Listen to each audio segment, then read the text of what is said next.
This is Today in St. Louis, focused on you. We're waking up now with a live look at the Kirkwood Farmers Market this morning. Very pretty.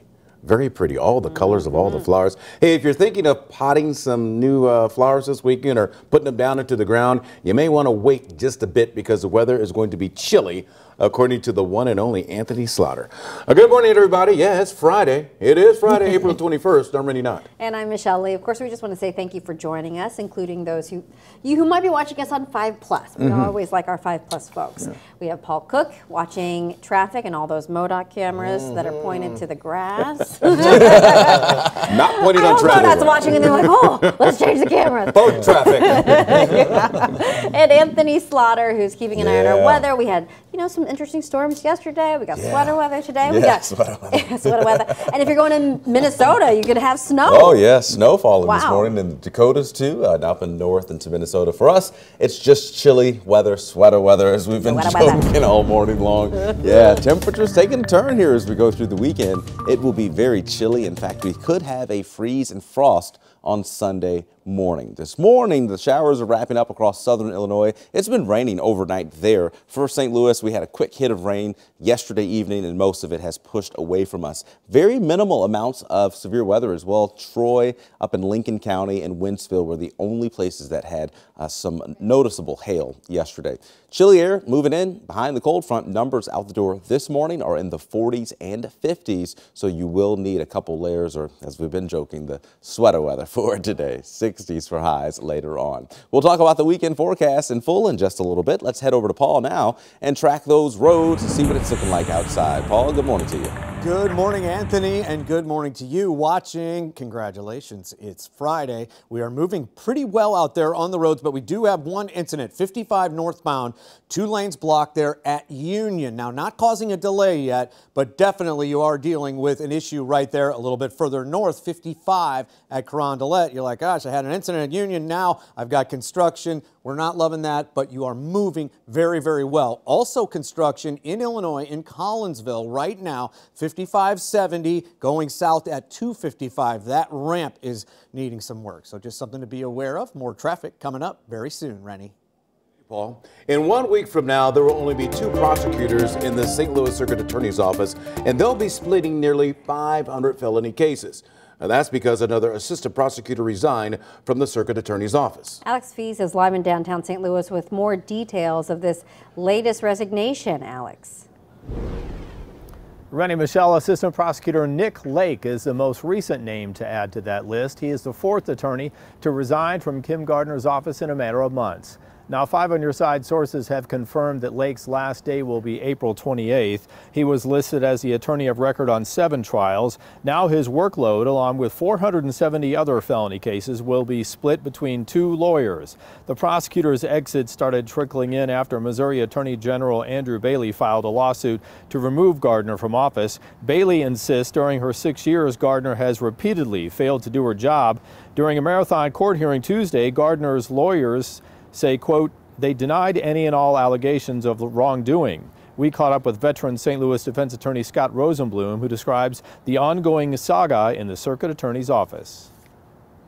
It's literally like working in a dumpster fire. I mean, my reaction is just sad, and there's still lawyers down there trying to do the job, but it's just untenable. No. Gardner says she is not stepping down. Her trial in this case has been set for late September. Now, coming up in our 6:30 hour, we will hear from the previous most recent, I should say, assistant prosecutor who announced her resignation last week. Live this morning downtown, Alex Fees, 5 on Your Side. Thanks so much, Alex. New from overnight, a woman is heard after a shooting at the corner of Wyoming and South Compton in South St. Louis. It happened just after 1 o'clock this morning. Her exact condition is unknown this morning, but St. Louis police say she is at least conscious and breathing. Now, this is one of many shootings we've seen across St. Louis this year. And in just a few hours, we will get an update on crime around the city of St. Louis. New St. Louis Police Chief Robert Tracy will reflect on his first 100 days on the job. Overnight, we took a deeper dive into some of the crime stats, and here's what we found. Since the start of 2023, there's been at least 41 homicides and 190 shootings. Out of those shootings, at least 16 people under the age of 17 were shot. 7 of them died. We will learn more about crime from Chief Tracy's improvements with officers' morale and how he's building a stronger relationship with the community. It all starts at 11:30 this morning. We will bring you updates on KSTK.com. Well, this morning, we now know the execution date for the man convicted of kidnapping and killing a young St. Louis County girl. Johnny Johnson will be put to death on August 1st at the state prison in Bonne Terre. Johnson killed 6-year-old Casey Williamson back in 2002. He confessed to kidnapping her from her Valley Park home. Missouri has executed 2 other people so far this year. This morning, the fight against Hyundai and Kia is expanding. More than a dozen states, including Illinois, are now demanding that the federal government recall millions of Kias and Hyundai cars. Our Mercedes McKay joins us now live from Belleville with a push to get these vehicles off of our streets. Good morning, Mercedes. Good morning, Rennie. This is all in response to a lack of anti-theft features, which here on 5 on Your Side, we've been talking about this for months now. So 18 attorneys general, including the one here in Illinois, sent a letter to the National Highway Traffic Safety Administration less than 24 hours ago. The AGs claim that the surge in thefts of these vehicles are monopolizing police resources. They also say new anti-theft software from both automakers may not be available for all models. Both vehicle companies argue the cars are safe and comply with anti-theft requirements. Just last month, St. Louis joined the growing list of cities across the country that filed lawsuits against both companies following a theft epidemic. Because of all this, big insurance companies like Progressive have left Hyundai and Kia owners without coverage. But earlier this month, AAA announced it will still cover drivers of Hyundai and Kia vehicles. It's our continued commitment to those drivers to make sure that they can be on the road as affordable as possible and make sure that they have the coverage needed.